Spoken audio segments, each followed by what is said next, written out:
Hi, everybody. Today we are going to finish chapter 16 of Gary Paulson's book, Hatchet. Last time we read, Brian had a really bad day. He's had several bad days since we have followed him in this book, but last time we read, he had been attacked by a moose, and moose, as we learned, can be very aggressive, and it sounds to me, it doesn't say this in the book, but it sounds to me like maybe he cracked a rib. At the very least, he sprained a rib, so even breathing and moving is incredibly painful for him. And as though that were not enough, then he had to live through a tornado. A tornado seemed to have come through the place where he was living, and it destroyed his shelter. It picked up and threw all of his tools around, so now he has nothing. He is left with nothing except the hatchet that was strapped to his body. When we last read, it was kind of talking to himself, saying, come on, he thought, baring his teeth in the darkness. Come on, is that the best you can do? Is that all you can hit me with? A moose and a tornado? Well, he thought, holding his ribs and smiling, then spitting mosquitoes out of his mouth. Well, that won't get the job done. That was the difference now. He had changed. He was tough. I'm tough where it counts, tough in the head. So now let's finish chapter 16 of Gary Paulson's Hatchet. In the end, right before dawn, a kind of cold snap came down. Something else new, this cold snap, and the mosquitoes settled back into the damp grass under the leaves, and he could sleep or doze. I guess I did read this last time. And the last thought he had that morning as he closed his eyes was, I hope the tornado hit the moose. All right, now here we go. When he awakened, the sun was cooking the inside of his mouth and had dried his tongue to leather. He had fallen into a deeper sleep with his mouth open just at dawn, and it tasted as if he had been sucking on his foot all night. He rolled out and almost bellowed with pain from his ribs. They had tightened in the night and seemed to pull at his chest when he moved. He slowed his movements and stood slowly, without stretching unduly, and went to the lake for a drink. At the shore he kneeled, carefully and with great gentleness, and drank and rinsed his mouth. To his right he saw that the fish pond was still there, although the willow gate was gone and there were no fish. They'd come back, he thought. As soon as I can make a spear or bow and get one or two for bait, they'll come back. He turned to look at his shelter, saw that some of the wood for the wall was scattered around the beach, but was still there.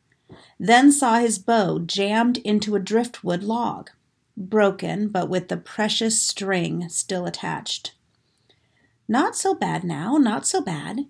He looked down the shoreline for other parts of his wall, and that's when he saw it.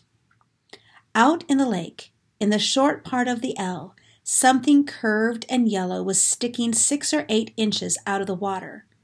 It was a bright color, not an earth or natural color, and for a second he could not place it. Then he knew it for what it was. It's the tail of the plane. He said it aloud, half expecting to hear somebody answer him.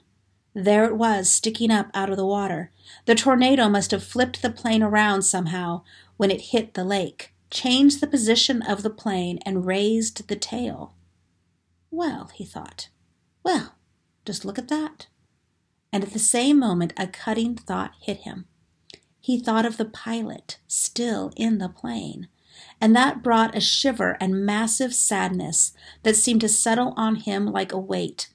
And he thought that he should say or do something for the pilot, but some words, but he didn't know any of the right words, the religious words. So he went down to the side of the water and looked at the plane and focused his mind, the way he did when he was out hunting for fool birds and wanted to concentrate. Focused it on the pilot and thought, have rest forever. Chapter 17. All right, boys and girls, today's read aloud was really short. We will start chapter 17 tomorrow. For today, I'm glad that it was a short chapter because I really want to encourage you to start a journal. This week's writing challenge is to begin a journal.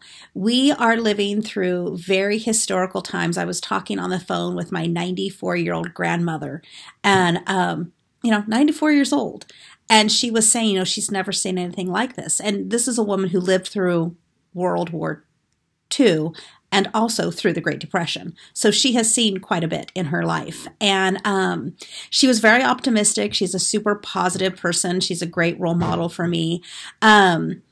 But I was thinking to myself, we study so much of history. We've gone back and we've read about Lewis and Clark, and so much of what we know from Lewis and Clark was their journals. They had written records. And so I would encourage you to write what's going on with you. What are you thinking? What are you feeling? What is your daily routine like? So start writing that down, because maybe someday when you are 94 years old, you'll be able to pull that journal out and read it to someone who you care about. All right, boys and girls, that's your challenge. Get going. Journals can be written by hand, like on a piece of paper.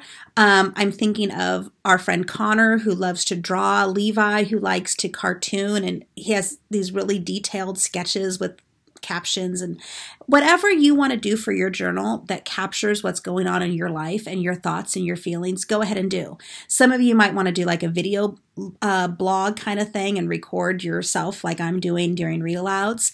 Whatever you want to do, whatever you think a good journal for you would be, may be a combination of all the above. But get writing, get thinking, get sharing of your thoughts and your feelings and your experiences. And I will read chapter 17 to you all tomorrow. All right, I miss you all. Have a great day. Talk to you soon.